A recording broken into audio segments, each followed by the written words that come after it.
दोस्तों नमस्कार, आप सभी लोगों का आज की अपनी इस ऑनलाइन क्लास ज्ञानोस्फीयर एडू पे दोस्तों स्वागत है। अपनी सीनियर सेकेंडरी लेवल की जो 12th क्लास की जो फिजिक्स है उसमें अपनी nuclear physics and radio activity वाली जो यूनिट थी वो कंप्लीट हो गई है। आज अपन नया चैप्टर या नई यूनिट जो आरपीएससी फर्स्ट ग्रेड में दोस्तों 27वीं यूनिट है। कौन सी 27वीं यूनिट्स, और उसका नाम है solids and semiconductor devices. Solids and semiconductor devices, ठीक है। ये जो यूनिट है दोस्तों ये लगभग अपने इलेक्ट्रॉनिक्स में भी है, सेकेंडरी की बुक जो भी इलेक्ट्रॉनिक्स है अपनी, और हायर एजुकेशन जैसे पीजी की जो बुक है वहाँ भी अपने सिलेबस में इसमें से कुछ टॉपिक हैं। तो अपन यहाँ जो टॉपिक है उनको यहाँ स्टडी करेंगे और वहाँ जो टॉपिक है उनको वहाँ स्टडी कर लेंगे, वापस अपना रिवीजन हो जाएगा। तो सबसे पहले इसमें अपन बात करेंगे दोस्तों इस चैप्टर में energy band, energy bands in solid, कि भाई सॉलिड में एनर्जी बैंड बनते कैसे हैं। जैसे आप जानते होंगे कि संयोजी बैंड और चालन band, connection band and valence band कैसे बनते हैं, क्या होता है, किस प्रकार से इंटरेक्शन होती है, वो सारी चीज़ें कैसे होती हैं। नेक्स्ट बात है कि सेमीकंडक्टर क्या होते हैं, ठीक है। सेमीकंडक्टर में शुद्ध एकदम प्योर सेमीकंडक्टर तो कौन कौन से हैं, और अपन ने उसमें कोई अशुद्धि डोपिंग वगैरह मिला दी तो कौन कौन से बन गए। कार्बनिक सेमीकंडक्टर कौन से हैं, अकार्बनिक सेमीकंडक्टर कौन से हैं, ये सारी बातें अपन इसमें पढ़ेंगे। उसके बाद में दोस्तों अपन पी एन जंक्शन डायोड पढ़ेंगे, ठीक है। पी एन जंक्शन डायोड के बाद में इस diode P N junction diode का यूज है एज ए रेक्टिफायर। क्या है? रेक्टिफायर है। रेक्टिफायर डिवाइस पढ़ेंगे, और रेक्टिफायर में भी अपन हाफ वेव रेक्टिफायर और फुल वेव रेक्टिफायर पढ़ेंगे। हाफ वेव रेक्टिफायर भी पढ़ेंगे दोस्तों, और फुल वेव रेक्टिफायर भी पढ़ेंगे। एक तो इसका ये यूज है, और स्पेशल पर्पज जैसे जेनर डायोड, वो भी एक डायोड का प्रकार ही है, स्पेशल पर्पज है उसका। फोटो डायोड वो भी है, एलईडी लाइट इमिटिंग डायोड, और photo cell, sorry solar cell, ये भी एक विशेष प्रकार का क्या होता है, सेमीकंडक्टर मटेरियल का ही एक पार्ट है। उसके बाद में दोस्तों अपन क्या पढ़ेंगे कि जंक्शन ट्रांजिस्टर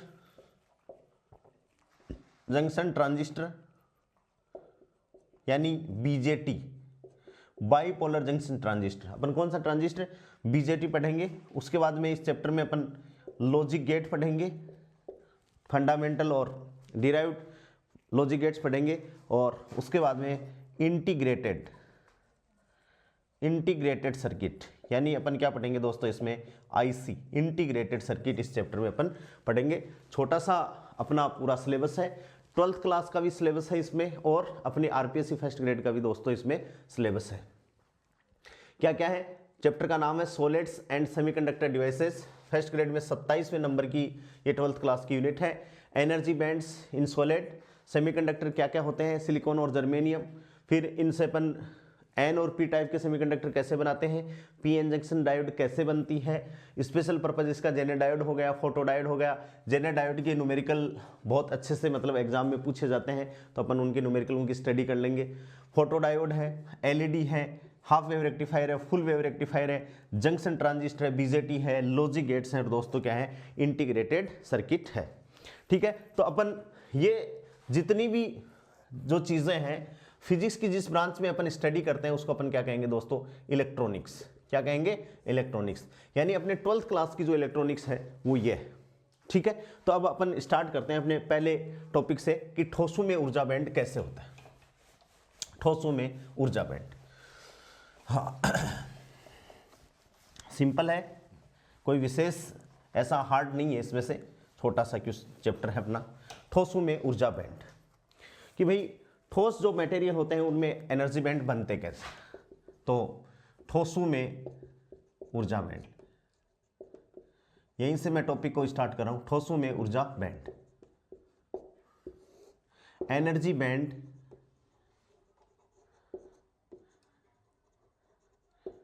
इन सॉलिड्स, ठोसों में ऊर्जा बैंड। दोस्तों अपन जानते हैं कि किसी भी ठोस में जब इलेक्ट्रॉन की अपन बात करें, किसी भी परमाणु में नाभिक होता है, नाभिक, ये नाभिक, और नाभिक के चारों तरफ क्या होती हैं, वर्ताकार कक्षाएं होती हैं, वर्ताकार होती हैं, दीर्घ वर्ताकार, ये नाभिक है, इसको मैं सॉलिड बना देता हूं। और इस वर्ताकार कक्षाओं में क्या होते हैं, इलेक्ट्रॉन चक्कर लगाते रहते हैं। ठीक है, ये एक परमाणु आ गया। हो सकता है कि इसका अपना एनर्जी लेवल हो, जैसे अपन हाइड्रोजन एटम में पढ़ते हैं, उसका एनर्जी लेवल है लाइमन, बामर, पासन, ब्रैकेट, फेंट। ऐसे ही मान लो कोई दूसरा परमाणु है, ये उसका नाभिक है, और ये उसके वर्ताकार कक्षाओं में क्या लगाते रहते हैं, इलेक्ट्रॉन चक्कर लगाते रहते हैं। तो जब दो परमाणु, इसका भी क्या होगा, अपना एनर्जी लेवल होगा कुछ न कुछ, यानी हर परमाणु का अपना इंडिविजुअल एनर्जी ऊर्जा स्पेक्ट्रम है उसका।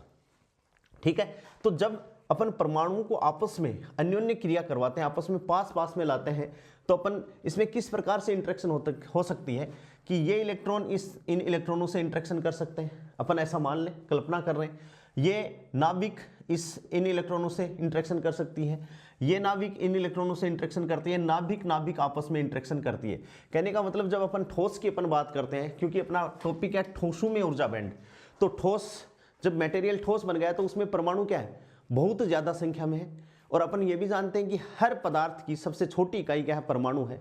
यानी यदि पदार्थ को अपन को बनाना है तो सबसे यूनिट इकाई जो अपन ने माना है, डाल्टन ने भी माना है, वो क्या है, परमाणु है। ठीक है, तो परमाणु, बहुत सारे परमाणु हो गए, और हर परमाणु का अपना क्या है, ऊर्जा लेवल है, एनर्जी लेवल है, एनर्जी डायग्राम है, एनर्जी स्पेक्ट्रम है। तो जब ये परमाणु आपस में एक दूसरे के पास में आ जाते हैं तो ये एनर्जी लेवल है, ये क्या होता है, एक दूसरे में अतिव्यापित हो जाते हैं, ओवरलैप हो जाते हैं, और कुछ नए ऊर्जा स्तर बनाते हैं। तो कुछ ऊर्जा स्तर तो अपने एनर्जी लेवल से ऊपर उठ जाते हैं, मैन जो उनका एनर्जी लेवल है उससे ऊपर चले जाते हैं, और कुछ ऊर्जा स्तर है वो मैन एनर्जी लेवल से क्या हो जाते हैं, नीचे आ जाते हैं। ऊपर वाले ऊर्जा स्तरों को अपन कहते हैं कि भाई ये चालन बैंड है, और नीचे वाले ऊर्जा स्तरों को अपन क्या कहते हैं, ये संयोजकता बैंड। ठीक है, तो इस हिसाब से इन इंटरेक्शन के कारण ठोसों में क्या बन जाते हैं दोस्तों, ऊर्जा बैंड बन जाते हैं। ये तो अपन ने दो ही परमाणु लिए, जबकि एक ठोस में तो लाखों करोड़ों संख्या में परमाणु होते हैं, तो उनकी एनर्जी लेवल सबका अतिव्यापित होता है। ठीक है, तो इस बात को समझ गए होंगे कि किस हिसाब से क्या चीज है। तो अब देखो, अब अपन बात करते हैं, एक एक लाइन में आपको लिख देता हूं। हाँ, सबसे पहली बात क्या है कि किसी भी ठोस में इलेक्ट्रॉन, किसी भी ठोस में इलेक्ट्रॉन उसके परमाणुओं की, किसी भी ठोस में इलेक्ट्रॉन उसके परमाणुओं की निश्चित कक्षाओं में, ये बोर ने कहा था, निश्चित कक्षाओं में चक्कर लगाते हैं, निश्चित कक्षाओं में चक्कर लगाते हैं, जिन्हें कोश कक्षा, कोश को कक्षा भी कहते हैं, ऊर्जा स्तर भी बोला जाता है, कहा जाता है।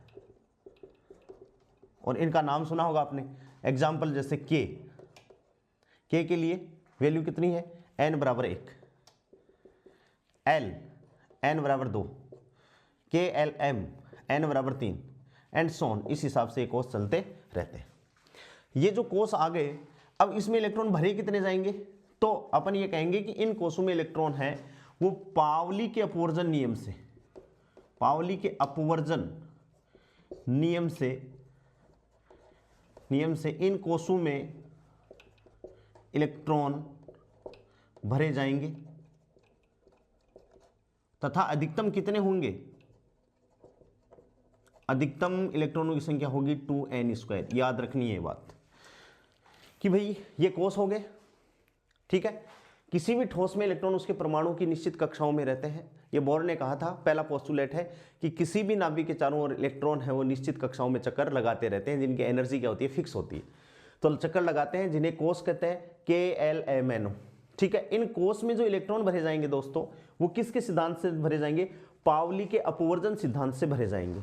और पावली का अपवर्जन सिद्धांत क्या है कि इन कोषों में उपस्थित अधिकतम इलेक्ट्रॉनों की संख्या कितनी होगी, 2n²। क्या होगी, 2n² होगी। ठीक है। और इन कोषों को KLM को अपन किस में डिवाइड कर सकते हैं, उपकोषों में डिवाइड कर सकते हैं, उपकोषों में विभाजित कर सकते हैं।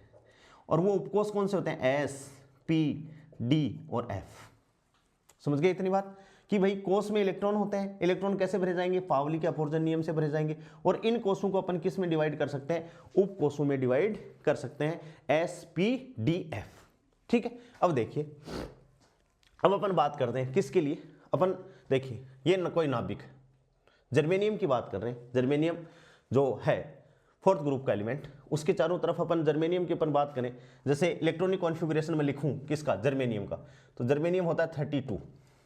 तो इसका इलेक्ट्रॉनिक कॉन्फ़िगरेशन अपन लिखें 1s2 2s2 2p6 3s2 3p6, ठीक है, और 3d10 और 4s2 हो गए 4 6 10 12 18 10 28 2 30 और 4p2, ये 32। ठीक है। वैसे सिलिकॉन का भी अपन लिख सकते हैं, जैसे सिलिकॉन का मैं लिखूं, सिलिकॉन कितना होता है 14।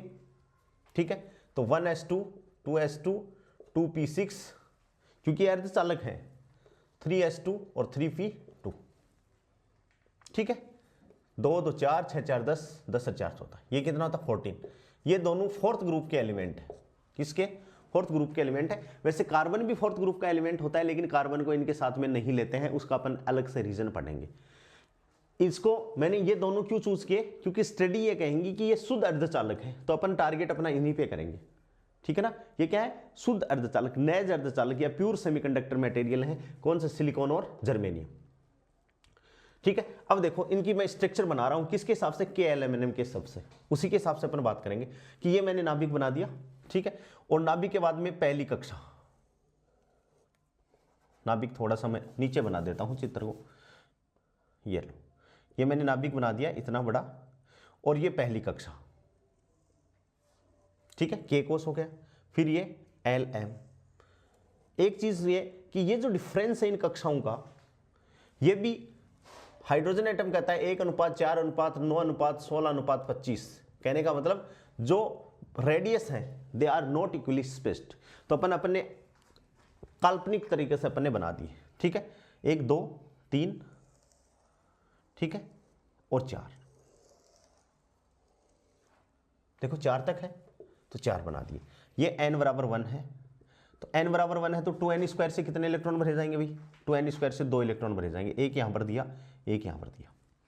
n बराबर 1 है तो 2n², फिर n बराबर 2 आ गया तो कितने भरे जाएंगे भाई, 2 × 2 का स्क्वायर, तो कितना 2 × 4 यानी 8, तो 1 2 3 4 5 6 7 और 8 इलेक्ट्रॉन भर दिए।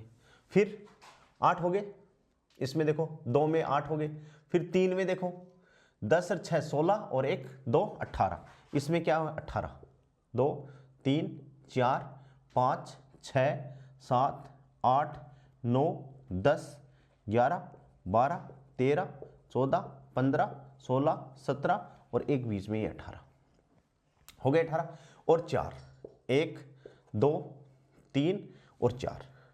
ठीक है, यहां से देखो मैं ये चीज इसलिए मैंने डायग्राम क्यों बनाया है, ये मैंने इसलिए बनाया है कि भाई इसमें 2 इलेक्ट्रॉन, इसमें 8, इसमें 18 और इसमें 4, तो ये जो बाहर वाले हैं, ये वाले जो इलेक्ट्रॉन हैं, इनको इस एटम से बाहर निकालने के लिए अपन को सबसे कम एनर्जी चाहिए। ठीक है, तो ये वाले जो इलेक्ट्रॉन हैं बाहर वाली कक्षा में रहते हैं, इनको दोस्तों अपन क्या कहते हैं, संयोजी इलेक्ट्रॉन या ढीले बंधे हुए इलेक्ट्रॉन, या ढीले बंधे हुए इलेक्ट्रॉन, या वे इलेक्ट्रॉन जिनको निकालने के लिए अपन को सबसे कम एनर्जी चाहिए। ठीक है, या इनको अपन कौन से इलेक्ट्रॉन बोलेंगे, मुक्त इलेक्ट्रॉन भी बोल सकते हैं, कि ये पूरे एटम में आराम से क्या कर सकते हैं, विचरण कर सकते हैं। ये तो एक परमाणु की बात है, ऐसे लाखों, अपन ठोस की जब बात कर रहे हैं दोस्तों, तो ऐसे लाखों परमाणु हैं जिसमें इलेक्ट्रॉन इस हिसाब से होते हैं, और उन इलेक्ट्रॉनों में आपस में क्या होती है, इंटरेक्शन होती है, और उस इंटरेक्शन के कारण एनर्जी लेवल क्या होते हैं, कुछ एनर्जी लेवल अपने मूल ऊर्जा स्तर से ऊपर और कुछ एनर्जी लेवल अपने मूल ऊर्जा स्तर से क्या आ जाते हैं, नीचे आ जाते हैं। देखो अभी बनाएंगे अपन। ठीक है, संयोजी इलेक्ट्रॉन, और संयोजी सबसे कम ऊर्जा निकालने के लिए इनको चाहिए। ठीक है, फिर इनको निकालने के लिए इनसे ज्यादा चाहिए, क्योंकि भाई ये इसके क्या है, आवरण के इसके नीचे। ठीक है, और नाभिक के पास में है, तो नाभिक के पास वाले जो इलेक्ट्रॉन है दोस्तों वो बाउंडेड इलेक्ट्रॉन है, यानी सब इनको अपन क्या कहेंगे, अपन यहां से ये कहेंगे नाभिक के पास वाले इलेक्ट्रॉन को अपन क्या कहेंगे, बद्ध इलेक्ट्रॉन। बद्ध इलेक्ट्रॉन का मतलब है दोस्तों बाउंडेड इलेक्ट्रॉन, जो नाभिक के साथ में बहुत ज्यादा आकर्षण बल से क्या होते हैं, बंधित होते हैं, यानी उनको निकालने के लिए, किनको, जो नाभिक के चारों तरफ जो इलेक्ट्रॉन जो पास में है उनको निकालने के लिए यानी छुड़ाने के लिए अपन को ज्यादा ऊर्जा की आवश्यकता होती है। ठीक है, तो किसी ठोस के परमाणु में दो प्रकार के इलेक्ट्रॉन हैं, एक तो कौन से, संयोजी इलेक्ट्रॉन जो क्या होते हैं मुक्त इलेक्ट्रॉन, या अपन कह सकते हैं परमाणु की बाह्यतम कक्षा में जो इलेक्ट्रॉन उपस्थित रहते हैं, पाए जाते हैं, वे इलेक्ट्रॉन थोड़ी सी ऊर्जा पाकर परमाणु से बाहर निकल जाते हैं, यानी परमाणु को छोड़ देते हैं। ठीक है, उनको तो अपन क्या कहेंगे, मुक्त इलेक्ट्रॉन कहेंगे। और बद्ध इलेक्ट्रॉन की मुक्त इलेक्ट्रॉनों के नीचे जो कक्षाएं होती हैं, जो नाभिक के पास में होती हैं, उन कक्षाओं में घूमने वाले इलेक्ट्रॉन हैं वो बद्ध इलेक्ट्रॉन कहलाते हैं। परबल, नाभिक से परबल बंध से बंधे हुए होते हैं। जब इन इलेक्ट्रॉनों को अपन को नाभिक से दूर ले जाना है तो अपन को बहुत ज्यादा एनर्जी की यहां पर आवश्यकता होती है। ठीक है, इलेक्ट्रॉनिक कॉन्फ़िगरेशन अपन लिख रहे हैं किसका, जर्मेनियम का और सिलिकॉन का। तो जर्मेनियम का मैंने ये डायग्राम आपको बना दिया, ये तो मैंने कक्षाओं के रूप में बनाया। अब मैं एनर्जी लेवल के रूप में देखो इसका डायग्राम बना रहा हूं कि भाई एनर्जी लेवल में जर्मेनियम के इलेक्ट्रॉन किस हिसाब से बाउंडेड होते हैं।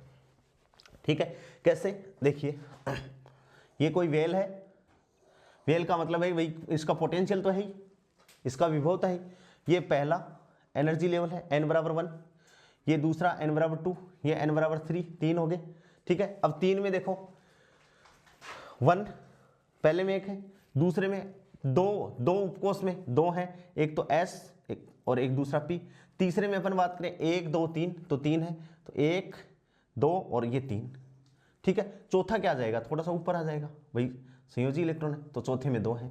तो ये जो है दोस्तों, ये जो ऊर्जा स्तर है कौन कौन से, n बराबर 1, n बराबर 2, ये 2 के वाले हैं, n बराबर 1, ये n बराबर 2 और ये n बराबर 3। ठीक है, इन ऊर्जा स्तरों को अपन क्या कहेंगे, अंतः ऊर्जा स्तर। इनको अपन क्या कहेंगे, अंतः ऊर्जा स्तर। क्या कहेंगे इनको, अंतः ऊर्जा स्तर, यानी अंदर वाले ऊर्जा स्तर क्या कहेंगे, अंतः ऊर्जा स्तर। और ये n बराबर 4, ये क्या है दोस्तों, संयोजी ऊर्जा स्तर। ये क्या है, संयोजी ऊर्जा स्तर, या क्या है, संयोजी ऊर्जा स्तर बाहर वाले। अब देखो इनको अपन बात करना चाहें तो n बराबर 1 में कितने हैं, ये देखो n बराबर 1 है, 2 इलेक्ट्रॉन है तो 2 भर दो, एक इधर भर दिया अपन ने और एक इधर भर दिया। ठीक है, n बराबर 2 में देखो कितने हैं, भाई 2 तो s में है और 6 p में है, तो 2 s में, s वाले तो एक ये 2 लो, और 6 वाले 1 2 और 3, 1 2 और 3। ठीक है, फिर 3 में क्या है, 2 6 तो ये लो 2, ये 6, 1 2 3, 1 2 3, 6 हो गए। और डी में कितने, 10 हैं, तो 1 2 3 4 5, 1 2 3 4 5 भर दी। और यहाँ देखो 1 2 1 2, तो इस हिसाब से एनर्जी लेवल है। अब ये तो एक परमाणु का ऊर्जा लेवल है दोस्तों, ऐसे ही दूसरे परमाणु को ऊर्जा लेवल अपन करें जर्मेनियम की, तो ये इलेक्ट्रॉन आपस में क्या करेंगे, इंटरेक्शन करेंगे। तो जब अपन ठोस की बात कर रहे हैं तो ठोस में तो बहुत प्रकार के क्या हो गए, इलेक्ट्रॉन्स हो गए हैं। तो वो इलेक्ट्रॉन कैसे मतलब क्रिया करते हैं आपस में, उनके कारण किस हिसाब से ऊर्जा स्तर बट जाते हैं, उनको अपन क्या कहेंगे, ठोसों में ऊर्जा बैंड दोस्तों अपन कहेंगे। ठीक है, जब अपन मानते हैं, अपन ये कहेंगे कि जब 2 या 2 से अधिक परमाणु एक दूसरे के पास आते हैं, निकट लाए जाते हैं, तो बाह्य ऊर्जा स्तर कौन से, संयोजी ये वाले बाह्य ऊर्जा स्तर, भाई ये तो क्या है, इनकी ऊर्जा तो फिक्स होती है, तो बाह्य ऊर्जा स्तर फैल जाता है। ये जो एनर्जी लेवल है ये क्रिया करेंगे, क्योंकि ये क्या है, थोड़े से स्वतंत्र हैं, ढीले बंधे हुए हैं, तो ये क्या करते हैं, परमाणु में आपस में विचरण कर सकते हैं, इलेक्ट्रॉनों के साथ में इंटरेक्शन, नाभिक के साथ में इंटरेक्शन। तो बाह्य जो इलेक्ट्रॉन्स हैं उनके आपस में अन्योन्य क्रिया के कारण बाह्य ऊर्जा स्तर फैल जाते हैं। और किस हिसाब से फैलते हैं अपन इसको डिस्कस अभी कर लेते हैं। ये मैंने किसके बनाया, जर्मेनियम के लिए। ऐसा ही डायग्राम अपन किसके लिए बना सकते हैं दोस्तों, सिलिकॉन के लिए भी बना सकते हैं। तो अब देखो ऊर्जा स्तर विपाटित कैसे होते हैं, ध्यान देना बात को, ये समझ में आ गई बात। अब दोस्तों देखिए कि भाई एनर्जी लेवल आगे किस हिसाब से बंधे होते हैं, ये सारी बातें अपन ने कर ली। अब देखिए कि भाई जो बाह्य जो आंतरिक एनर्जी लेवल है उनमें तो कोई चक्कर है ही नहीं। तो जैसे अपन बात करें, जैसे ये n बराबर 1 की बात करें, n बराबर 1 में कोई झंझट ही नहीं है, ठीक है। n बराबर 2 की बात करें, n बराबर 2 भी क्या है, आंतरिक ऊर्जा स्तर है। और n बराबर 3 भी क्या है, जर्मेनियम की बात कर रहे हैं, वो भी आंतरिक ऊर्जा स्तर है। जर्मेनियम का मैं लिख देता हूँ, germanium 32, 1s2, 2s2, 2p6, 3s2, 3p6, 3d10, 4s2 और 4p2, ठीक है। तो ये संयोजी इलेक्ट्रॉन है। अब देखिए दोस्तों, ठीक है, ये तो सारे परमाणु की ये स्थिति होगी। अब अपन यहां पर 3 स्थितियां कंसिडर कर रहे हैं। एक स्थिति तो ये है, ठीक है, ये कुछ डिस्टेंस होगी, ठीक है। उसके बाद में कुछ स्थिति ये, कुछ दूरी आ गई, ठीक है, और उसके बाद में कुछ दूरी ये आ गई, ठीक है। ऐसे डिस्टेंस अपन ने बना लिया, अपनी तरफ से कोई क्षेत्र बना लिया, ठीक है। इसको अपन ने कर दिया भाग ए, ये कर दिया भाग बी, ये कर दिया भाग सी, और ये कर दिया भाग डी, कि 4 प्रकार के इंटरेक्शन इनके पास में होनी है, ठीक है। अब जैसे ये एनर्जी लेवल आएगा, कौन कौन सा, एक तो अपने पास में 4s2 और एक अपने पास में 4p2, ठीक है। तो अपन बात कर रहे हैं 4s2 की, देखो ध्यान से, 4s2 ये यहां से आएगा, यहां तक इसमें कोई प्रॉब्लम नहीं है, क्योंकि परमाणु क्या है, एक दूसरे से बहुत ज्यादा दूरी पर है। ऐसे ही 4p2 की बात करें अपन, तो 4p2 भी यहां भी कोई समस्या नहीं है, 4p2 के इलेक्ट्रॉन है वो भी बहुत ज्यादा दूरी पे है। अब अपन s की बात करते हैं, ठीक है। s की जब अपन बात करेंगे तो जैसे जैसे परमाणु एक दूसरे के पास में आएंगे, ठीक है, तो यहां से मतलब ये विपाटित होने की कोशिश करेंगे, ऐसे ऐसे, ये ऐसे विपाटित हो जाएगा। ये तो 4s2 का जो एनर्जी लेवल था वो एक मूल ऊर्जा स्तर से ऊपर चला गया, और कुछ एनर्जी लेवल है वो मूल ऊर्जा स्तर से क्या आ गए, नीचे आ गए। इस हिसाब से विपाटित हो जाएंगे। जैसे जैसे डिस्टेंस बढ़ती जाएगी वैसे वैसे इसकी चौड़ाई क्या हो जाएगी, इस हिसाब से विपाटित हो जाएंगे, इस हिसाब से, ठीक है, ऐसे ऐसे ये विपाटित होंगे। इसमें और ये नहीं है कि 2 ही लाइनों में विपाटित होंगे, बहुत सारी और लाइनें भी हो सकती हैं इस हिसाब से, और लाइनें भी हो सकती हैं इस हिसाब से, ऐसे विपाटित हो गए, ठीक है। 4p2 वाला अपन देखेंगे तो 4p2 वाला भी क्या है कि ये थोड़ा सा मैंने नीचे बना दिया, 4p2 थोड़ा सा नीचे बना देता हूँ, 4p2 ये लो, 4p2 ये भी क्या होंगे भाई, इस हिसाब से ही होंगे, ऐसे, और ये ऐसे, ये भी इस हिसाब से और विपाटित हो जाएंगे, और विपाटित हो जाएंगे, ठीक है। इनको मैंने बना दिया ऐसे, यानी कुछ एनर्जी लेवल, इनका मूल ऊर्जा स्तर तो ये मूल ऊर्जा स्तर, तो उससे कुछ एनर्जी लेवल ऊपर चले गए, कुछ एनर्जी लेवल नीचे आ गए। ऐसे ही कुछ एनर्जी लेवल इनके मूल ऊर्जा स्तर से नीचे चले गए, कुछ ऊपर आ गए। तो देखो एक ये क्या बन गया, एक ये दोनों जगह सी बन गई, तो इसको ऊपर वाले को अपन ने कहेंगे चालन बैंड, इन दोनों का ये क्या हो गया, चालन बैंड। क्या कहेंगे भाई, इसको चालन बैंड कहेंगे, एनर्जी लेवल बन गया एक, ठीक है। और इन दोनों का ये दो देखो क्रॉस कर गए एक दूसरे को, ये और बीच में गैप आ रहे हैं, इनको अपन क्या कहेंगे, वर्जित ऊर्जा अंतराल। इसको अपन ने क्या कह दिया, वर्जित ऊर्जा अंतराल। और नीचे जो एनर्जी लेवल आ गए, ये देखो एक बैंड सा बन गया, इसको अपन क्या कहेंगे दोस्तों, संयोजी बैंड।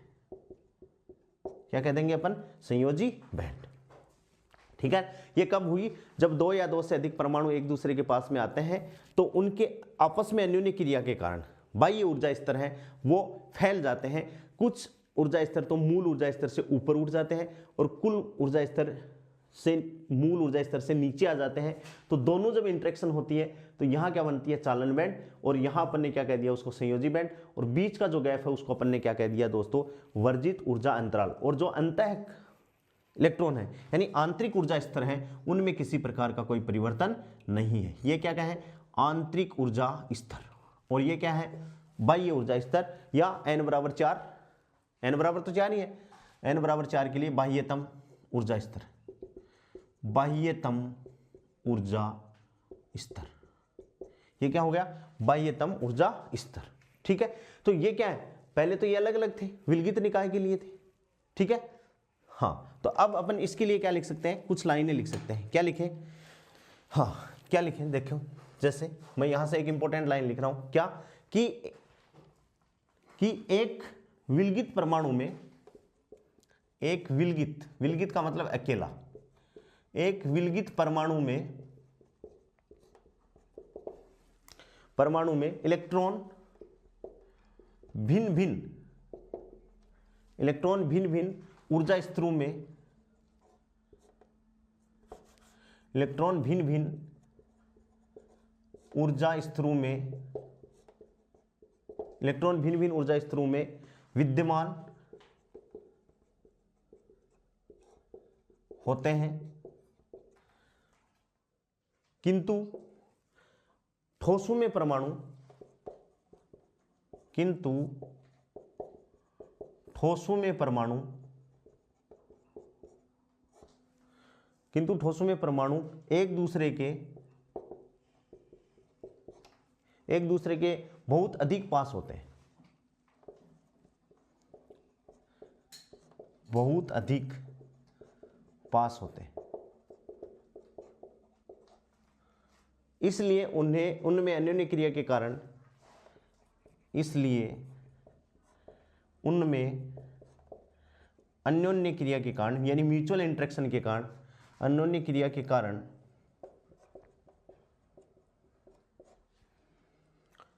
प्रत्येक इलेक्ट्रॉन की ऊर्जा स्तर, कारण प्रत्येक इलेक्ट्रॉन की ऊर्जा स्तर, प्रत्येक इलेक्ट्रॉन की ऊर्जा स्तर नियत नहीं रहती है, नियत नहीं रहती है। ठीक है, यानी ऊर्जा के एक छोटे से अंतराल में, ये देखो यहां से लेके यहां तक ऊर्जा के एक छोटे से अंतराल में भिन्न भिन्न ऊर्जा के ऊर्जा स्तर होते हैं। ऊर्जा स्तरों का यह समूह क्या कहलाता है? ऊर्जा बैंड कहलाता है। ये हो गया। तो अपन ये दूसरा पॉइंट क्या कर सकते हैं? ऊर्जा के छोटे से अंतराल में, ऊर्जा के छोटे से अंतराल में, छोटे से का मतलब है अल्प अंतराल में, ऊर्जा के अल्प अंतराल में या छोटे से अंतराल में भिन्न भिन्न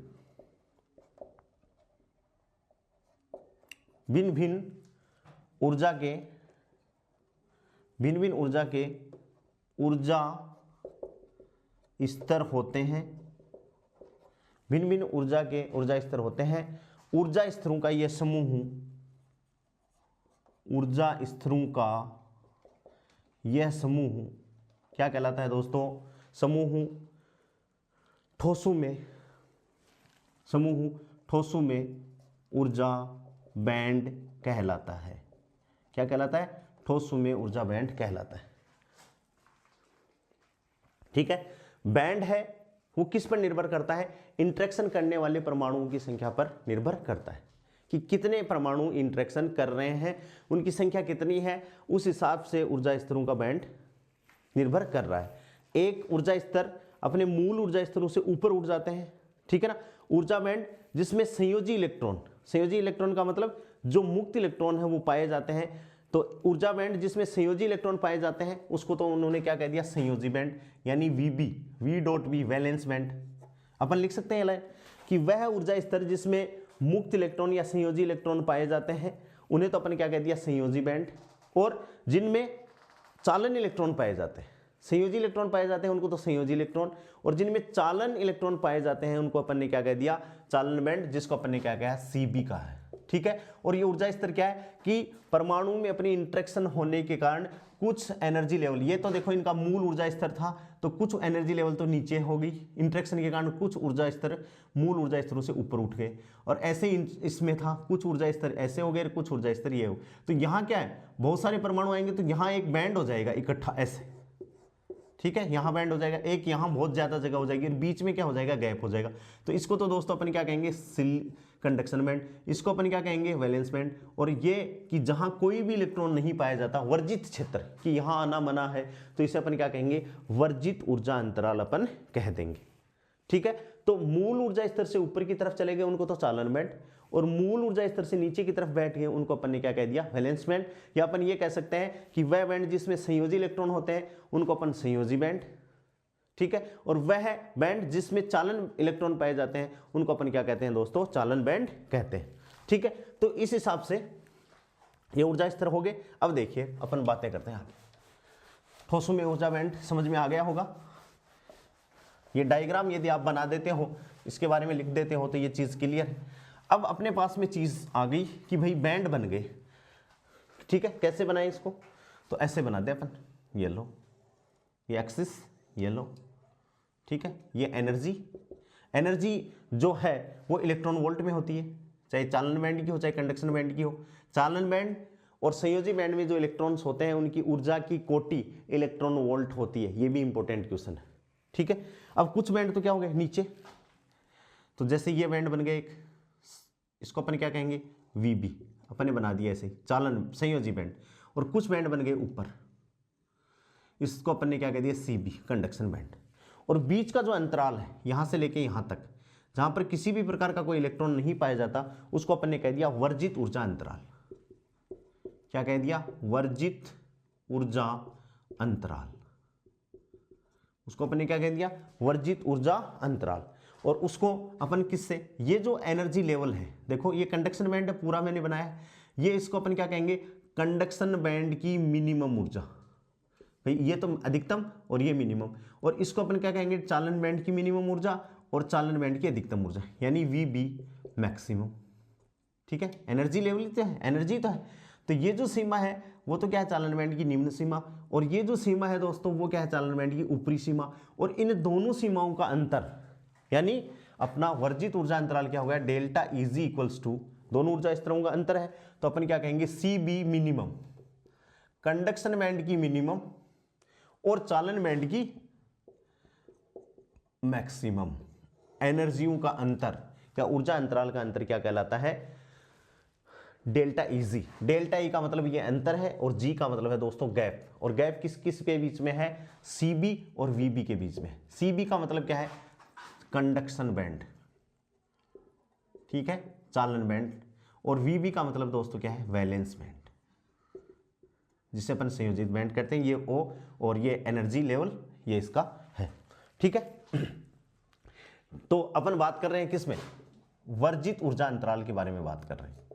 वर्जित ऊर्जा अंतराल किसके बारे में बात कर रहे हैं, वर्जित ऊर्जा अंतराल की बात में बात कर रहे हैं। तो डेल्टा EG बराबर क्या आ गया, CB मिनिमम, कंडक्शन बैंड की निचली ऊर्जा स्तर, और चालन बैंड कंडक्शन बैंड की निचली, ठीक है, और संयोजी बैंड की ऊपरी लेवल, दोनों का अंतर क्या कहलाता है दोस्तों, डेल्टा EG वर्जित ऊर्जा अंतराल कहलाता है, ठीक है। ये पहला पॉइंट हो गया। दूसरा पॉइंट क्या है कि कहां होता है ये, तो मध्य में होता है। तो अपन ये कह सकते हैं यह है वर्जित ऊर्जा अंतराल की बात कर रहे हैं, ये चालन बैंड तथा संयोजी बैंड, ये चालन बैंड तथा संयोजी बैंड के मध्य ऊर्जा अंतराल होता है, के मध्य ऊर्जा अंतराल होता है। क्या होता है, मध्य ऊर्जा अंतराल होता है, ठीक है। इसे दूसरा नाम क्या है, वर्जित ऊर्जा अंतराल भी कहते हैं अपन, वर्जित ऊर्जा अंतराल भी कहते हैं, वर्जित ऊर्जा अंतराल भी कह दिए, क्योंकि इस अंतराल में इलेक्ट्रॉन पाया ही विद्यमान नहीं रह सकता, पाया ही नहीं जाता, यहां पर आना इलेक्ट्रॉन का क्या है, मना है, ठीक है। हाँ, खास बात क्या है कि ये कितना चौड़ा होगा, वर्जित ऊर्जा अंतराल की चौड़ाई पदार्थ की प्रकृति पर निर्भर करती है, ये इंपॉर्टेंट बात है। तो वर्जित ऊर्जा अंतराल की चौड़ाई, वर्जित ऊर्जा अंतराल की चौड़ाई पदार्थ की प्रकृति पर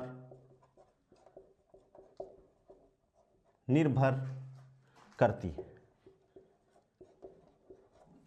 ठीक है।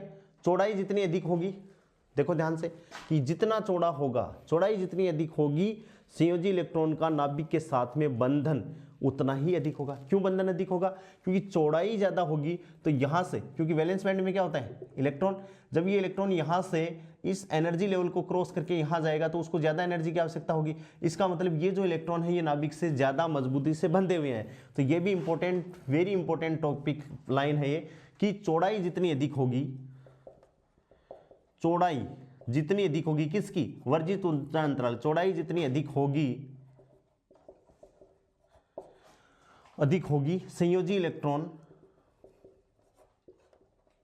संयोजी इलेक्ट्रॉन का नाभिक के साथ, संयोजी इलेक्ट्रॉन का नाभिक के साथ बंधन उतना ही अधिक होगा, बंधन उतना ही अधिक होगा। कि चौड़ाई जितनी अधिक होगी, इसका मतलब ये गैप ज़्यादा है, गैप ज़्यादा है तो संयोजी इलेक्ट्रॉन है वो नाभिक से बहुत मजबूती से बंधे हुए हैं। ठीक है, इस गैप किस में मेजर करते हैं? चौड़ाई को, यानी डेल्टा इजी को इलेक्ट्रॉन वोल्ट में मापते हैं। इसकी ऊर्जा को इलेक्ट्रॉन वोल्ट, या वर्जित ऊर्जा अंतराल की कोटि कितनी होती है दोस्तों? इलेक्ट्रॉन वोल्ट की कोटि की होती है। याद रखना, ये क्वेश्चन आया हुआ है कि वर्जित ऊर्जा अंतराल की जो कोटि होती है वो कितनी होती है? इलेक्ट्रॉन वोल्ट होती है, मेगा वोल्ट होती है, गीगा वोल्ट होती है। तो इलेक्ट्रॉन वोल्ट की कोटि इसकी होती है। और ताप बढ़ाने पर, नेक्स्ट लाइन है, ताप बढ़ाने पर वर्जित ऊर्जा अंतराल क्या होता है? कम होता है। वर्जित ऊर्जा अंतराल का क्या होता है? कम होता है, बहुत अल्प कम होता है। ताप बढ़ाएंगे तो ये क्या है? ये इलेक्ट्रॉन एनर्जी पाकर ऊपर की तरफ जाएंगे, तो गैप क्या हो जाएगा? कम हो जाएगा। तो ये वर्जित ऊर्जा अंतराल के बारे में छोटी सी एक समरी थी कि भाई कहाँ एनर्जी, यानी कंडक्शन बैंड का मिनिमम, वैलेंस बैंड का ऊपरी, दोनों का अंतर ये होता है। चालन बैंड तथा संयोजी बैंड के मध्य का ऊर्जा अंतराल होता है, इसे वर्जित ऊर्जा अंतराल कहते हैं, यानी किसी भी प्रकार के इलेक्ट्रॉन का इसमें आना मना है। ठीक है, वर्जित ऊर्जा अंतराल की चौड़ाई यदि पदार्थ की प्रकृति पर निर्भर करती है। ठीक है, चौड़ाई जितनी अधिक होगी, संयोजी इलेक्ट्रॉन का नाभिक के साथ में बंधन उतना ही अधिक होगा। इलेक्ट्रॉन वोल्ट में मापते हैं। वर्जित ऊर्जा अंतराल में जो ऊर्जा है उसकी कोटि इलेक्ट्रॉन वोल्ट की होती है। और जैसे ही अपन ताप बढ़ाते हैं तो वर्जित ऊर्जा अंतराल का मान क्या हो जाता है? कम हो जाता है, गैप कम हो जाता है। ठीक है, अब देखो ऊर्जा बैंड के आधार पर अपन पदार्थों का वर्गीकरण, ठोसों का वर्गीकरण करते हैं कि ठोस ऊर्जा बैंड के आधार पर ठोस कितने प्रकार के होते हैं। समझ में आ रही होगी बात? तो देखो, इंटरेस्टिंग टॉपिक है। ऊर्जा बैंड सिद्धांत के आधार पर, ऊर्जा बैंड सिद्धांत के आधार पर ऊर्जा बैंड सिद्धांत के आधार पर ठोसों का वर्गीकरण, ऊर्जा बैंड सिद्धांत के आधार पर ठोसों का वर्गीकरण। ठीक है, अपन ने 3 भागों में बांटा है। ऊर्जा बैंड के आधार पर ठोसों को अपन ने 3 बांटा है। क्या? चालक, ठीक है, कुचालक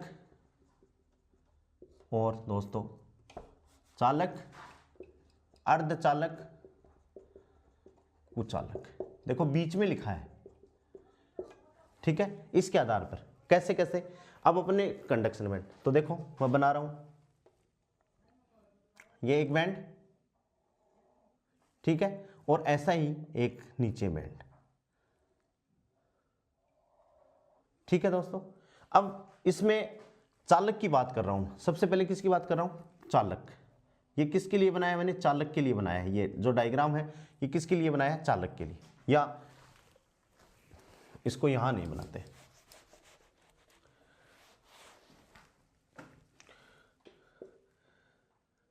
तीन प्रकार से वर्गीकरण किया गया है। नंबर 1 चालक, ठोसों का वर्गीकरण। नंबर 2 अर्धचालक और नंबर 3 दोस्तों कुचालक। ठोसों का वर्गीकरण 3 कैटेगरी में अपन ने किया। कैसे कैसे? अब देखो सबसे पहले अपन चालक की बात करते हैं। तो चालक में एक अपन ने क्या बना दिया? Conduction band. ठीक है, और बीच में ये गैप दे दिया। ये क्या बना दिया अपन ने? ये CB और ये VB। अब बात किसकी कर रहे हैं? चालक का। इसका मतलब चालक का मतलब ये वह होता है क्या कि भाई कंडक्शन बैंड और चालन बैंड दोनों एक दूसरे में अतिव्यापित होते हैं। अतिव्यापित का मतलब ये बाउंड्री कहां तक, यानी कंडक्शन बैंड की अपन बात करें तो कंडक्शन बैंड कहां तक होगा? यहां तक होगा। भाई ये जो गैप होता ही नहीं है, क्या है? गैप होता ही नहीं है। तो अपन यदि इसको करें तो ऐसे यहां तक, यानी ये जो लेवल है वो क्या है? ओवरलैपिंग। यानी इसके लिए डेल्टा इजी इक्वल्स टू क्या है, अप्रोक्सीमेट इक्वल्स टू 0 है। ठीक है, और वैलेंस बैंड देखें तो वैलेंस बैंड देखो निचला सिरा ये है, तो कहां तक होगा वैलेंस बैंड, यहां तक होगा, ये वैलेंस बैंड है। तो वैसे तो बाउंड्री मैंने वैलेंस बैंड की यहां तक बना दी, यानी इस डायग्राम को आप क्या कैसा बना सकते हो दोस्तों, इसको अपन आप ऐसा बना सकते हैं कि ये तो कंडक्शन बैंड और ये वैलेंस बैंड, ये तो CB और VB, वर्जित ऊर्जा अंतराल होता ही नहीं है, डेल्टा इजी इक्वल्स टू क्या है 0, यानी इलेक्ट्रॉन को यहां से यहां तक आने में न के बराबर एनर्जी गैप पार करना पड़ेगा, यानी कोई जोर नहीं आएगा, थोड़ा सा टेम्परेचर देंगे तो इलेक्ट्रॉन वैलेंस बैंड से कंडक्शन बैंड में, चालन बैंड में चला जाएगा। तो यहाँ अब वैलेंस बैंड यहाँ तक ही है और चालन बैंड यहाँ तक ही, और यदि बीच में गैप बना देते हैं तो गैप को तो अपने कह दिया कि भाई ये अतिव्यापित होते हैं, तो कंडक्शन बैंड है वो यहाँ से यहाँ तक है क्योंकि ये इसमें धंसा होता है, और वैलेंस बैंड है वो यहाँ से यहाँ तक है। और इसके एग्जाम्पल क्या क्या होंगे, कंडक्टर चालक है तो इसके एग्जाम्पल क्या क्या होंगे, जैसे कॉपर, ठीक है, आयरन, एल्यूमिनियम, ठीक है ना, सोडियम आदि, ठीक है ना, कॉपर हो गया, Fe हो गया, एल्यूमिनियम हो गया, सोडियम आदि हो गया। तो और इनके बीच का गैप है वो ओवरलैपिंग होता है, यानी किसी प्रकार का डेल्टा इजी इक्वल्स टू क्या है, यहां पर डेल्टा इजी वर्जित ऊर्जा अंतराल का मान क्या होता है, 0 होता है। ठीक है, उनको अपन क्या कहेंगे दोस्तों, चालक कहेंगे। क्या कहेंगे, चालक कहेंगे। उनको क्या कहा अपने, चालक। अलग अलग अपन डिस्कस करेंगे, ये तो चालक हो गए। ठीक है, अब अपन बात कर रहे हैं किसकी, अर्धचालक की। तो देखो अर्धचालक में ये लो वैलेंस बैंड, ये low valence band, sorry conduction band CB, और ये वैलेंस बैंड, ये VB। ठीक है, तो यहां जो गैप है डेल्टा इजी, ये अप्रोक्सीमेट, ये डेल्टा इजी अप्रोक्सीमेट कितना, 1 इलेक्ट्रॉन वोल्ट, 1 इलेक्ट्रॉन वोल्ट के लगभग होता है।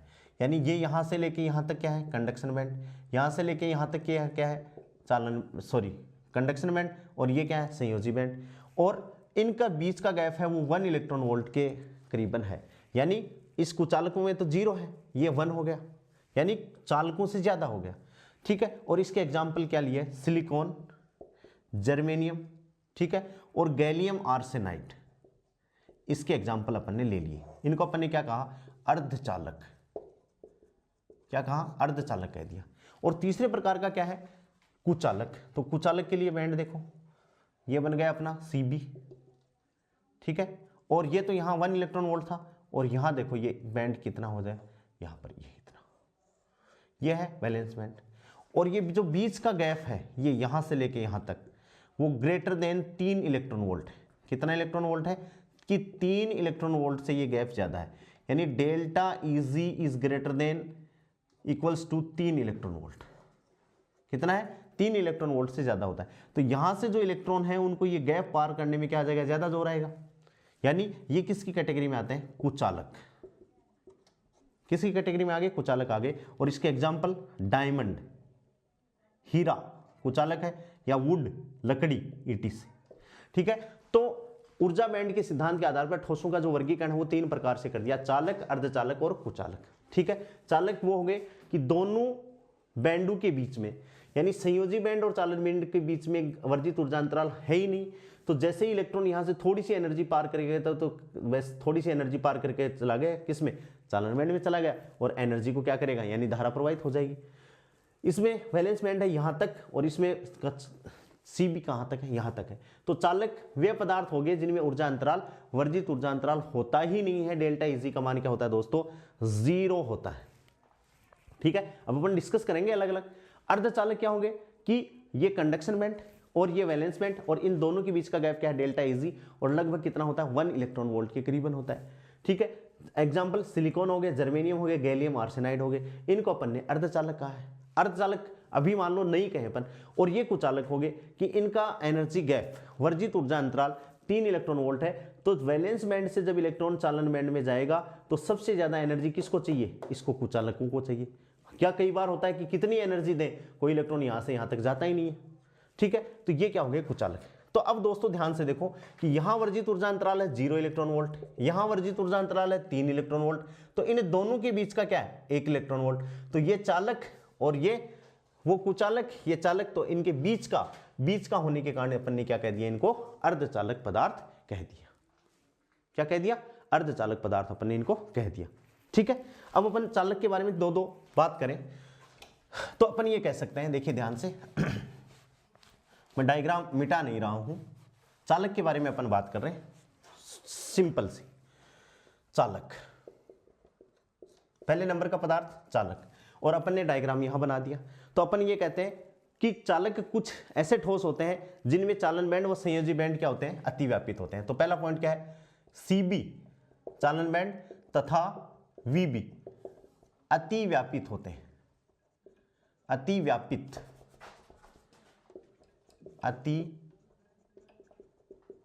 होते हैं। अतिव्यापित का मतलब है एक दूसरे में मिले हुए होते हैं, ओवरलैप होते हैं, पता नहीं चलता कहां तक तो कंडक्शन बैंड है और कहां तक क्या है, वैलेंस बैंड है। तो चालक क्या है, कंडक्शन बैंड, चालन बैंड तथा संयोजी बैंड क्या होते हैं दोस्तों, अतिव्यापित होते हैं। ठीक है, उनमें कोई बैंड अंतराल, यानी इनके लिए दूसरा पॉइंट क्या है, डेल्टा इजी वर्जित ऊर्जा अंतराल का मान 0 इलेक्ट्रॉन वोल्ट होता है लगभग।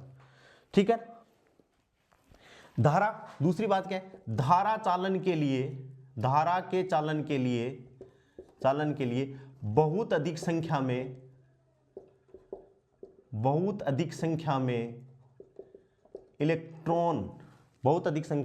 इलेक्ट्रॉन उपस्थित रहते हैं। इंपॉर्टेंट बात है कि चालकों में धारा किसके कारण प्रवाहित होती है, मुक्त इलेक्ट्रॉनों के कारण प्रवाहित होती है। यानी धारा प्रवाह के लिए बहुत अधिक संख्या में इलेक्ट्रॉन उपस्थित रहते हैं, किसमें, चालकों में। ठीक है, और नेक्स्ट जो इंपॉर्टेंट बात है, इनकी प्रतिरोधकता,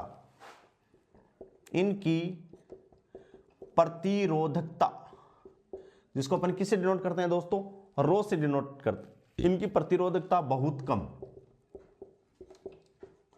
यह आपको याद रखनी है, बहुत कम। रो बराबर 10⁻² से रेंज है 10⁻8 ओम इंटू मीटर। प्रतिरोधकता बहुत कम तथा चालकता बहुत अधिक, क्योंकि इसकी व्युत्क्रम होती है वो तो इसकी व्युत्क्रम हो गई तो बहुत अधिक, यानी सिग्मा बराबर, चालकता को सिग्मा से डिनोट करते हैं, प्रतिरोधकता को रो से डिनोट करते हैं। तो जस्ट इसकी उल्टी होगी, तो क्या हो गए, 10⁻² से भाई सिग्मा इक्वल्स टू क्या होगा, 1/रो होगा। ठीक है, तो 1 सिग्मा इक्वल्स टू 1/रो का मतलब 10⁻² से 10⁻8, तो ऊपर जाएगा तो 10⁻+2 से 10 क्या आ जाएगी, +8 ओम इनवर्स और मीटर इनवर्स। ठीक है, और ओम इनवर्स मीटर इनवर्स को आपको पता है क्या बोलते हैं, एस भी बोला जाता है, सीमन भी बोलते हैं कई बार। ठीक है, तो ये क्या हो गया, 10⁻² से 10⁸ ओम मीटर और की घात -1। समझ में आ गई बात।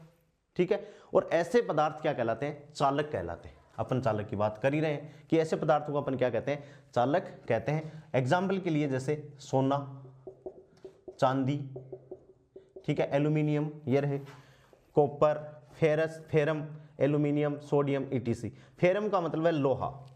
फेरम दोस्तों जब डाल्टन साहब और इन्होंने डिसाइड किया था, तो फेरम लैटिन भाषा का शब्द है और लैटिन भाषा में फेरम को लोहा कहते हैं। इसलिए वैसे तो अपने यहाँ तो आयरन कहते हैं अपन, लेकिन लैटिन भाषा में लोहे को फेरम कहा जाता है। इसलिए लोहे का सिंबल क्या है दोस्तों, Fe है। ठीक है, क्या कहा जाता है, फेरम कहा जाता है, इसलिए Fe है। कॉपर को कॉपर, एल्यूमिनियम को एल्यूमिनियम और सोडियम को Na। तो N सोडियम है, तो इसका भी ये क्या है, लैटिन नाम है सोडियम। ठीक है दोस्तों, इस हिसाब से अपन को ये चालक के बारे में इतनी बातें अपन को याद रखनी है। क्या है, अतिव्यापित होते हैं, वर्जित ऊर्जा अंतराल 0 होता है, धारा के चालन के लिए बहुत अधिक संख्या में इलेक्ट्रॉन उपस्थित रहते हैं। यानी चालक पदार्थों में धारा किसके कारण होती है, मुक्त इलेक्ट्रॉनों के कारण प्रवाहित होती है। इनकी प्रतिरोधकता बहुत कम होती है। ठीक है, रो बराबर 10⁻² से 10⁻8 ओम मीटर तथा चालकता बहुत कम अधिक होती है। ये हो गई। ठीक है, एग्जाम्पल सोना, चांदी। और एक खास बात और है दोस्तों, जब अपन ताप का मान बढ़ाते हैं तो चालकों की चालकता का मान कम होता है। याद रखना, जब ताप का मान बढ़ाया जाता है तो चालकों की चालकता का मान क्या होता है, कम होता है, और प्रतिरोधकता का मान बढ़ता है। ठीक है, वो हो गए, क्या हो गए, चालक हो गए। तो चालक के लिए मैं मिटा दूं, क्योंकि मैं चाहता हूं कि भाई मैं पहले ये एक एक आपको एक्सप्लेन कर दूं, उससे पहले ये डायग्राम नहीं मिटाऊं। ठीक है, तो मैंने चालक आपको एक्सप्लेन कर दिया। अब अपन बात करते हैं किसकी दोस्तों, कुचालकों की बात करते हैं। तो मिटा दूं इसको मैं, चालक को, देखिए ध्यान से। हाँ, बहुत अच्छे से आपको नोट्स बना लेने हैं दोस्तों। अब अपन बात करते हैं किसकी, दूसरे प्रकार के पदार्थ के आगे, कुचालक। कुचालक कौन से पदार्थ आ गए भाई, कुचालक आ गए। क्या क्या आ गए कुचालक, देखो ये, सॉरी कुचालक ये रहे। वर्जित ऊर्जा अंतराल का मान क्या है, सबसे पहले बात, डेल्टा इजी का मान बहुत अधिक, कितना, delta E g approximate equals to 3 electron volt होता है।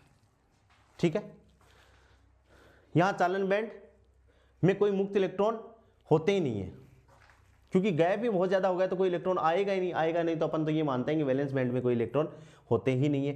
यहाँ चालन बैंड में कोई इलेक्ट्रॉन नहीं पहुंच पाता, तो अपन ये कहेंगे कि चालन बैंड में कोई मुक्त इलेक्ट्रॉन नहीं होते हैं, इसलिए ये धारा का चालन करते ही नहीं है। एक चीज और ध्यान रखना दोस्तों, धारा का चालन हमेशा चालन बैंड के इलेक्ट्रॉन करते हैं, वैलेंस बैंड के इलेक्ट्रॉन धारा का चालन नहीं करते। ये क्वेश्चन पूछा जाता है कि धारा का चालन कौन से इलेक्ट्रॉनों के द्वारा होता है, संयोजी इलेक्ट्रॉन, चालन इलेक्ट्रॉन एंड सोन। लेकिन कई बच्चे ये होते हैं, बोलो सर इलेक्ट्रॉन तो वैलेंस बैंड में होते हैं। तो दोस्तों जब वैलेंस बैंड से इलेक्ट्रॉन कहाँ आएगा, चालन बैंड में आएगा, तो अपने लिए कुछ न कुछ जगह छोड़ेगा, तो इसमें तो ये संभव ही नहीं है। ठीक है, तो अपन ये कहेंगे कि चालन बैंड में इलेक्ट्रॉन होते ही नहीं है, किसमें, कुचालकों में। तो कुचालकों में जब चालन बैंड में इलेक्ट्रॉन होते ही नहीं है, यानी मैं लिख देता हूं, इन पदार्थों में Cb यानी चालन बैंड, Cb में कोई मुक्त इलेक्ट्रॉन होता ही नहीं है, नहीं होता है। अर्थात अपन ये कह सकते हैं ये धारा का चालन नहीं करते, अर्थात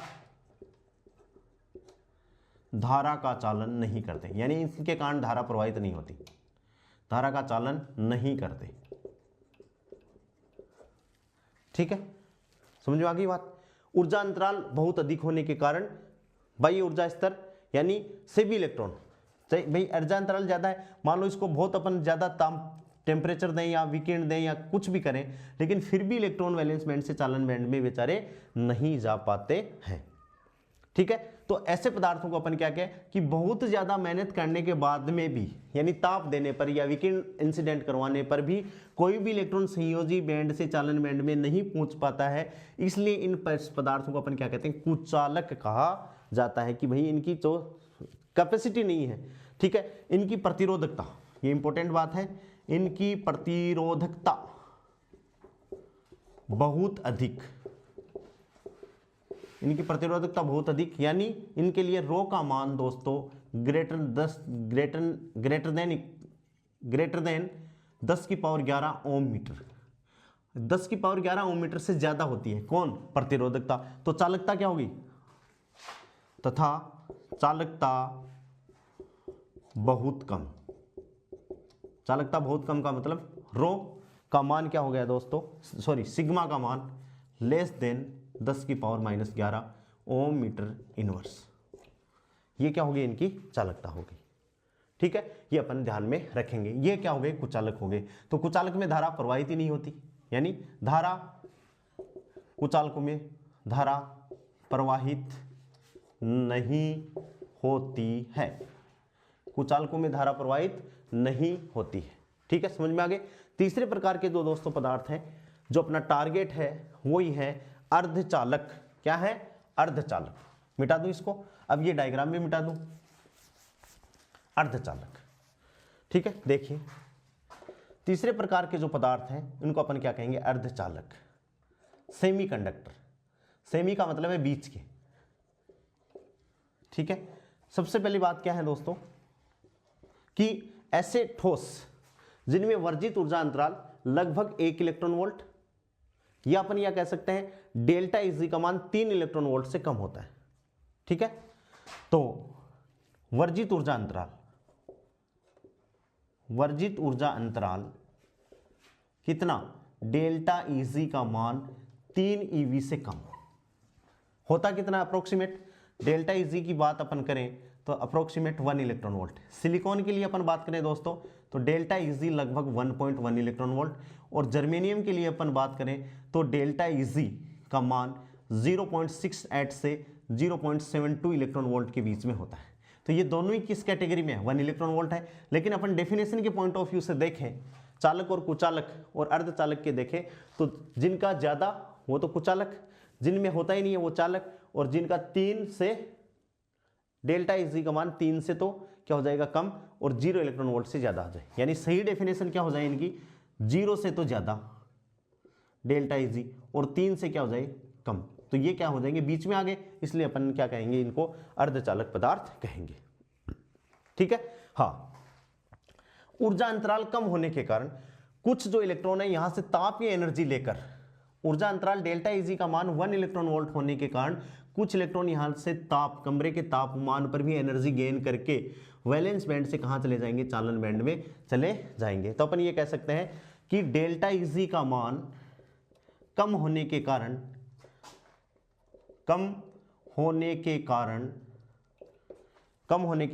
कुछ इलेक्ट्रॉन तापीय ऊर्जा लेकर या तापीय ऊर्जा से उत्तेजित होकर, कुछ इलेक्ट्रॉन तापीय उत्तेजित होकर कहां चले जाते हैं, वही चालन बैंड में जा सकते हैं, चालन बैंड में जा सकते हैं। और चालन बैंड में इलेक्ट्रॉन चले गए तो क्या होगा, जैसे ये इलेक्ट्रॉन तापीय उसमें जाएंगे, ठीक है, तो कहां चले गए, चालन बैंड में। अब ये चालन बैंड में क्या कर सकते हैं, विचरण कर सकते हैं। और जब चालन बैंड में इलेक्ट्रॉन विचरण करेगा तो वो किसको उत्पन्न करेगा दोस्तों, धारा का चालन करेगा। किसका, धारा का चालन करेगा। दूसरी बात क्या है कि जैसे ही चालन बैंड में कोई इलेक्ट्रॉन जाएगा तापीय ऊर्जा लेकर, तो वो वैलेंस बैंड में अपनी जगह क्या कर जाएगा, खाली कर जाएगा, यानी वैकेंसी कर जाएगा। उस वैकेंसी को अपन क्या कहेंगे, होल कहेंगे। एक इलेक्ट्रॉन चला गया, वैकेंसी खाली, ये होल दूसरे इलेक्ट्रॉन को अपनी तरफ आकर्षित कर लेगा, क्योंकि इसमें कैसा आवेश क्रिएट हो जाएगा, होल पे पॉजिटिव आवेश होता है। इलेक्ट्रॉन के विपरीत होल पे पॉजिटिव आवेश होता है, लेकिन होल को अपन प्रोटॉन इसलिए नहीं बोल सकते क्योंकि प्रोटॉन पे भी धनात्मक आवेश है, होल पे भी धनात्मक आवेश है। तो कोई कहते कि भाई इसको प्रोटॉन ही बोल दो, लेकिन दोस्तों होल का द्रव्यमान इलेक्ट्रॉन के द्रव्यमान के बराबर होता है, जबकि प्रोटॉन का द्रव्यमान तो इलेक्ट्रॉन से काफी ज्यादा होता है। इसलिए होल का द्रव्यमान इलेक्ट्रॉन के द्रव्यमान के बराबर होने के कारण अपन होल को प्रोटॉन नहीं बोल सकते। तो ये क्या हो गया, तो वैलेंस बैंड में तो होल की गति हो जाएगी और चालन बैंड में किसकी, इलेक्ट्रॉन की गति हो जाएगी। इलेक्ट्रॉन जब चालन बैंड में चला गया तो कितना रुकेगा, भाई 10 की घात माइनस सेकंड, क्योंकि ये उत्तेजित अवस्था में अपन ने लिखा है यहाँ, ताप ये उत्तेजित होकर चालन बैंड में जा सकते हैं। ठीक है। हाँ, अब देखिए ये पॉइंट ऊपर लिख देता हूं मैं, इसमें चले गए। अब ये क्या कर सकते हैं भाई, ये तापीय इलेक्ट्रॉन जो आ गए, ठीक है, ये क्या हो गए, इलेक्ट्रॉन चालन बैंड में गति कर सकते हैं। देखो ये है तापीय इलेक्ट्रॉन चालन बैंड में गति कर सकते हैं, चालन बैंड में क्या कर सकते हैं, गति कर सकते हैं, तथा धारा का चालन कर सकते हैं, तथा धारा का चालन कर सकते हैं। अतः इनकी प्रतिरोधकता व चालकता दोनों ही, अतः इनकी प्रतिरोधकता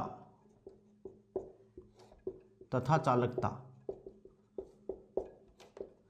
दोनों ही बीच में होती हैं, चालकों और कुचालकों के बीच में होती है। मध्यम चालकता दोनों ही मध्यम श्रेणी की होती है, दोनों ही मध्यम का मतलब यहां चालक तथा कुचालक के मध्य, मध्यम का मतलब यहां ये कि मध्य होती हैं, मध्यम श्रेणी की होती हैं, इसलिए अपन क्या कहते हैं, अतः होती हैं, अतः इन्हें अर्धचालक पदार्थ कहा जाता है, अतः इन्हें अर्धचालक पदार्थ कहा जाता है। और इनके लिए रो की वैल्यू कितनी, अप्रोक्सीमेट इक्वल्स टू कितनी भाई, 10 की घात -5 से आपको रटनी है ये मान, 10 की घात 6 ओम मीटर, प्लस में है 10 की घात, और जैसे ही सिग्मा आएगा तो सिग्मा बराबर, अब ये क्या होगा भाई, कम वाली, तो कम कितनी हो जाएगी, 10 की घात -6, रेसिप्रोकल लेंगे तो 10 की घात -6 से 10 की घात +5, ठीक है। और ये क्या हो जाएगा, ओम मीटर और इनवर्स। दोस्तों ओम इनवर्स का मतलब महो भी होता है, महो मीटर इनवर्स भी हो सकता है, और इसका मान सीमन मीटर इनवर्स भी हो सकता है। चालकता का मात्रक सीमन भी होता है, ठीक है, बहुत बार परीक्षा में पूछा गया है। तो इसका मान रो, ये आपको याद रखना है, अर्धचालकों के लिए रो 10 की घात -5 से 10 की घात 6, और सिग्मा जस्ट इसका उल्टा। अब इसका उल्टा करेंगे तो दोस्तों 10 की पावर +5 से 10 की पावर -6, तो -6 कम है तो इसको अपन उल्टा लिखते हैं कि भाई 10 की घात -6 से 10 की घात 5 तक इनकी क्या होती है, चालकता होती है। और इसमें खास बात क्या है कि ताप बढ़ाने पर, इसी कारण अर्धचालक अपन काम में ले रहे कि जैसे जैसे मान लो कोई ताप अपन ने बढ़ा दिया, वैसे वैसे अर्धचालक पदार्थों की चालकता का मान बढ़ता है। जैसे मान लो अपन ने कोई अर्धचालक पदार्थ का कोई इंस्ट्रूमेंट है और उसको 10 घंटे काम में ले लिया, तो उसकी चालकता कम नहीं होगी, जबकि चालकता, चालकों में तो क्या बोल रहे हैं कि ताप जैसे जैसे बढ़ेगा चालकता कम हो जाएगी, लेकिन अर्धचालक ये बोल रहे हैं कि जैसे जैसे ताप बढ़ेगा वैसे वैसे हमारी चालकता है वो बढ़ेगी। तो अर्धचालकों की चालकता ताप बढ़ाने पर दोस्तों क्या होती है, बढ़ती है, ये आपको ध्यान में रखना है, ठीक है। तो अपन ने ठोसों का जो वर्गीकरण किया ऊर्जा बैंड के आधार पर, चालकता को भी अपन ने इसमें कंसिडर कर दिया, ठीक है। तो ठोसों का दोनों तरफ से वर्गीकरण हो गया, ऊर्जा बैंड के आधार पर भी हो गया और चालकता के आधार पर भी हो गया, मैंने साथ में इनको रगड़ दिया, ठीक है। तो आप इसको कर लोगे। अब देखिए दोस्तों अर्धचालकों के प्रकार, अपने पास में अर्धचालकों के कुछ उदाहरण हैं जो एग्जाम में पूछे जाते हैं, 12th क्लास में भी पूछे जाते हैं, इंपॉर्टेंट। कौन कौन से हो गए भाई, अर्धचालक पदार्थों के उदाहरण, एग्जाम्पल, अर्धचालक पदार्थों के उदाहरण। अर्धचालक पदार्थों के उदाहरण कौन कौन से उदाहरण हो गए भाई, देखो क्या हो गए, नेज अर्धचालक, नेज अर्धचालक, नेज अर्धचालक का मतलब है शुद्ध अर्धचालक, प्योर अर्धचालक। क्या होंगे भाई, सिलिकॉन और जर्मेनियम, सिलिकॉन और जर्मेनियम। फिर है दूसरा नंबर है यौगिक अर्धचालक, क्या है, यौगिक अर्धचालक है। यौगिकों में सबसे पहले क्या आता है, अकार्बनिक, ये आपको याद रखना है। इनऑर्गेनिक, अकार्बनिक में कौन कौन से हैं, CDS cadmium sulphide, CDS, GaAs gallium arsenide, ठीक है, CDSE कैडमियम सेलेरियम, ठीक है, और इंडियम INP ETC, और भी हो सकता है, ठीक है, ठीक है दोस्तों। जितनी भी PhD की डिस्कवरी चल रही हैं सेमीकंडक्टर डिवाइसेस पे, इन्हीं से चल रही हैं, ठीक है। दूसरा सेकंड क्या है, कार्बनिक, वो भी आपको याद रखना है, कार्बनिक। ऑर्गेनिक क्या है, एंथ्रासीन, ए है ये एंथ्रासीन, और मादित थैलोसानिस, मादित का मतलब है इसमें कुछ मिलाया होगा, मादित थैलो आधा सयानिस, मादित थैलोसानिस, ये होते हैं कार्बनिक। और दोस्तों कार्बनिक बहुलक, इसी में तीसरा कार्बनिक बहुलक कौन कौन से होते हैं जिनको आपको याद रखना है, मैं यहां रख देता हूं,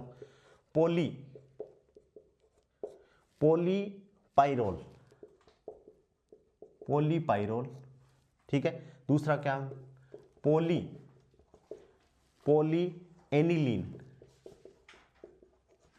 पोलीएनिलीन और पॉलीथायोफीन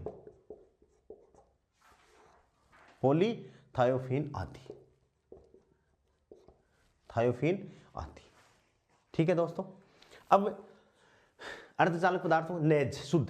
अब कुछ अर्धचालक ऐसे ये हैं कि जिनमें अपन डोपिंग मिलाते हैं तो वो अलग प्रकार के बन जाते हैं, जिनको अपन क्या कहेंगे अपद्रव्य, अपद्रव्य, जिन्हें अपन क्या कहेंगे अशुद्ध, और वो क्या है एन प्रकार, एन टाइप और पी टाइप बनेंगे, जिनको अपन डिटेल से आगे पढ़ लेंगे।